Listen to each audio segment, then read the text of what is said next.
پھر آپ یہ دیکھیں کہ جنہوں نے نامزد کرنا تھا تو وہ بہت پہلے نامزد کر چکے ہیں. کیوں کر چکے ہیں کہ اصل حقیقت یہ ہے کہ نوبل انعام کی نامزدگی کی آخری جو تاریخ ہے وہ 31 جنوری تھی. جب تاریخ ہی گزر چکی ہے تو یہ نامزدگی اصل کیسے ہوگی؟ جھوٹ یہاں پر پڑھا جاتا ہے، لیکن یوتھیے پھر یوتھیے ہیں، انہوں نے مہم چلانی ہے، ان کا سچ سے کوئی تعلق نہیں ہے، جھوٹ ان کا اڑنا بچونا ہے. آخر میں چاہے عمران خان کی ضلالت ہو، جیسے آکسفورڈ مہم ہوئی تھی، ہر سال ہزاروں افراد کے نام تجویز کیے جاتے تھے، دوسرے مرحلے پر اکثریت فارغ ہو جاتی تھی. اس کھیل میں عمران ریاض، شہباز گل مبینہ طور پر پارٹنر ہیں، دونوں مل کر بیوقوف بنا رہے ہیں اور یوٹیوب سے ظاہر ہے پیسے کمانے کی جو کوشش ہے وہ کر رہے ہیں. یہ ان کا دھندا ہے، یہ ان کا کام ہے. اور میں آپ کو ایک بات بتاؤں، قوم یوتھ ایک ایسی بیوقوف قوم ہے، یہ وہ جو کبھی ہم بچپن میں مثال سنا کرتے تھے، ابھی بھی سنتے ہیں کہ اگر آپ کو کسی کا کتا آپ کا کان لے کر بھاگ گیا تو یہ وہ قوم ہے جو اپنا کان نہیں چیک کرتے اور کتے کے پیچھے بھاگتے جاتے ہیں کہ کتا ہمارا کان لے گیا. یہ قوم یوتھ وہ ہے جس کا کان کتا لے کے بھاگ جاتا ہے. تو یہ اپنے کان کو ہاتھ نہیں لگاتے، کتے کے پیچھے بھاگتے رہتے ہیں. پھر اینڈ میں ان کو پتہ لگتا ہے کہ یار یہ تو سارے نال ہاتھ ہو گیا، ٹھیک ہے نا. تو وہ کسی سردار کو ریس لگانی پڑی نا، تو انہوں نے کہا جی آپ نے وہ جو لال بتی ہے نا اس کو ہاتھ لگا کے واپس آنا ہے 5 منٹ میں، تو آپ کو جناب آج دوپہر کی روٹی مفت کھلائی جائے گی. تو وہ سردار کو 4 دن کے بعد واپس آیا، کہنا کتنے ہو؟ کہنا جی وہ لال بتی کے پیچھے ہی بھجتے رہے ہیں. اب سردار صاحب جو ہے کسی ٹرک کے پیچھے بھاگتے رہے. تو یہ یوتھیوں کا حال ہے. بٹ اینی ہاؤ، اس پر حسین حقانی صاحب نے ایک تنزیہ ٹویٹ کیا، دلچسپ ٹویٹ کیا. معلوم ہوئی کہ خبر کا تناظر بھی دیکھنا چاہیے. یہ نامزدگی دراصل ناروے میں رہنے والے پاکستانیوں کے ایک گروپ نے کی ہے. ناروے کی جس پارٹی سے وہ بستہ ہے، اس کی ناروے کی پارلیمنٹ میں کوئی سیٹ نہیں. 2021 کے انتخابات میں سے 7,836 ٹوٹل ووٹ جو ناروے کے ہیں اس کا 0.3% ملا ہے. یہ اس پارٹی کی طرف سے ایک گروپ ہے پاکستانیوں کا جن کو ساتھ شہباز گل صاحب کی جو ساز باز ہے، شہباز گل صاحب کا کچھ سلام دعا ہے، لین دین ہے، بزنس پارٹنر بھی ہو سکتے ہیں، ان کی وجہ سے ہو رہا ہے. یہ ٹوٹل سٹوری، یہ ٹوٹل کہانی ہے. میاں نواز شریف کا وہ کردار ادا کرنے جا رہے ہیں جو ایک لیڈر کا ہوتا ہے، جس لیڈر نے لوگوں کے دلوں پر حکمرانی کی ہو. رانا ثناء اللہ صاحب نے بتایا کہ نواز شریف صاحب عید کے بعد بلوچستان اور خیبر پختونخوا کے معاملات پر اپنا کردار ادا کرتے ہوئے نظر آئیں گے اور بلوچستان کا دورہ کریں گے. میاں نواز شریف کا دورہ بلوچستان اہم ہوگا کیونکہ ماضی میں بھی بلوچستان کے حالات کافی حد تک میاں نواز شریف صاحب نے ٹھیک ہی رکھا تھا. جب ان کی حکومت تھی وہ مہنگائی نہیں تھی، لوگ خوش تھے، ان کے وسائل ان کو مل رہے تھے اور دہشت گردی نہیں تھی. اچھا، یہ میں آپ کو پہلے بھی بتا چکا ہوں کہ ہمارے ایک دوست ہیں، انہوں نے کہا جی اسلام آباد میں کوئٹہ جو ریسٹورنٹ نہیں، وہ دال مگسی کے دال جھل مگسیاں کوئی اس قسم کا ہے، وہاں پر میں نے بھی سیری کی ہے، چائے پی ہے، بڑی مزے کی ان کی جو وہ چائے وہاں پر ہم نے پی اور ساتھ میں سیری بھی کی ہم نے. ان کی بڑی جو مشہور دال ہے وہ بھی کھائی.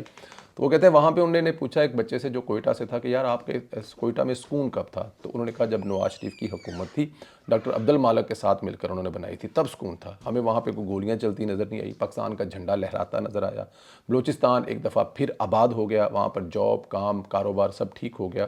تو یہ اور وہ اس کے بعد آپ نے ڈاکٹر عبد المالک صاحب کا جو بیان ہے وہ میں یہاں پر اب کیا کوٹ کروں. انہوں نے ایک ٹی وی ٹاک شو میں کہا کہ سب معاملات ٹھیک ہو چکے تھے، بلوچستان کے تمام لوگ جو ہے وہ اس پر متحد ہو گئے تھے، اور پھر اس کے بعد جو عمران خان کو لانے والا اور نواز شریف کو نکالنے والا سلسلہ ہوا تو اس نے ہر چیز کو چوپٹ کر دیا.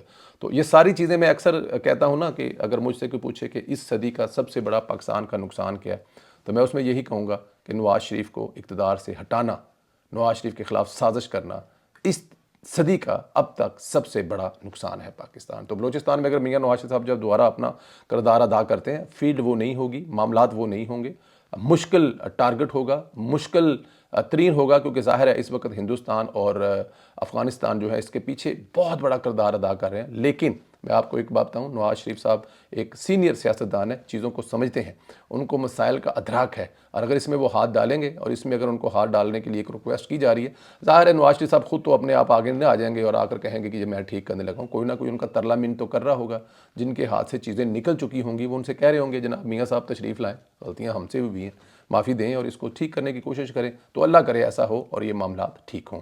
قاضی فیض صاحب کی ایک جھلک نے پھر یوتھیوں کو تتے توے پر بٹھا دیا ہے. قاضی صاحب کی ایک تو یوتھیوں کو تڑپانے کے لیے کافی ہوتی ہے. قاضی صاحب کی ایک تازہ تصویر سامنے آئی ہے جس میں ان کی داڑھی اور سر کے بال سفید ہیں.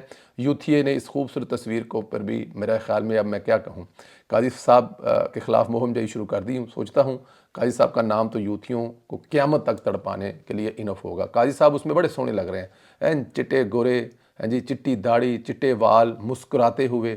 میں تو اسے کہوں گا کہ بلکہ میں نے کل ٹویٹ کیا تھا کہ گلی میں آج چاند نکلا ہے، نور تڑپ رہا ہے قاضی صاحب کے. دیکھیں قاضی صاحب جو کام کر گئے ہیں نا، خدا کی قسم، دیکھیں کتنا سکون کر گئے ہیں. اب وہ جو بیٹھے ہوئے تھے آس لگا کر کہ جیسے ہی شاہ صاحب تشریف لائیں گے اور الیکشن جو ہے اس کو متنازع دے کر کالے دم دے کر نئے الیکشن کروا کر عمران خان صاحب کو جیل سے نکلوا کر طیب اردگان بنا دیا جائے گا، ان کے خواب مٹ گئے۔ یہ جو سلسلہ چل رہا تھا، ثاقب نثار سے سلسلہ شروع ہوا تھا، اس سلسلے کو قاضی صاحب نے بریک کیا اور عدلیہ کو وہ مقام دیا جو عدلیہ کا ہونا چاہیے۔ اب عدلیہ فیصلے بھی کر رہی ہے، اب عدلیہ ملک کا نظام بھی چلا رہی ہے، اب عدلیہ اپنا جو انصاف کا نظام ہے وہ بھی چلا رہی ہے، اور کسی قسم کے کوئی مسائل نہیں ہے۔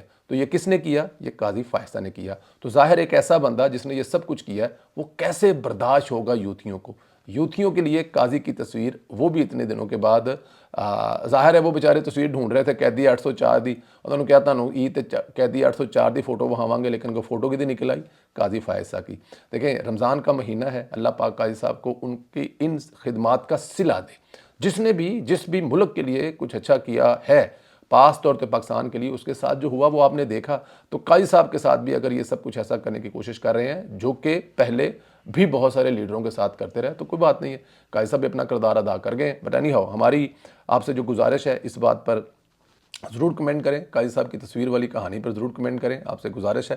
اور ساتھ ساتھ جو ہے وہ میاں نواز شریف صاحب جو ہیں، اگر وہ کردار ادا کرتے ہیں تو کیا بلوچستان کے معاملات سیدھے ہو سکتے ہیں؟ اور اس کے علاوہ شہباز گل نے جو نیا ڈرامہ رچایا ہے، اور عمران خان کو نوبل انعام، جس نے طالبان پوری دنیا میں پھیلانے کا ٹھیکہ لے رکھا ہے، جس نے 40,000 طالبان پاکستان میں بسائے، اور پاکستان آج دہشت گردی کا ان 40,000 طالبان کی وجہ سے نشانہ بن رہا ہے، اس کو نوبل انعام کیا مل پائے گا؟ اس میں کوئی حقیقت ہے یا پھر یوتھیوں کو ٹرک کی بتی کے پیچھے لگایا؟ خیال رکھیں، اجازت دیں، اگلے ویڈیو میں پھر ملاقات ہوگی۔ خدا حافظ۔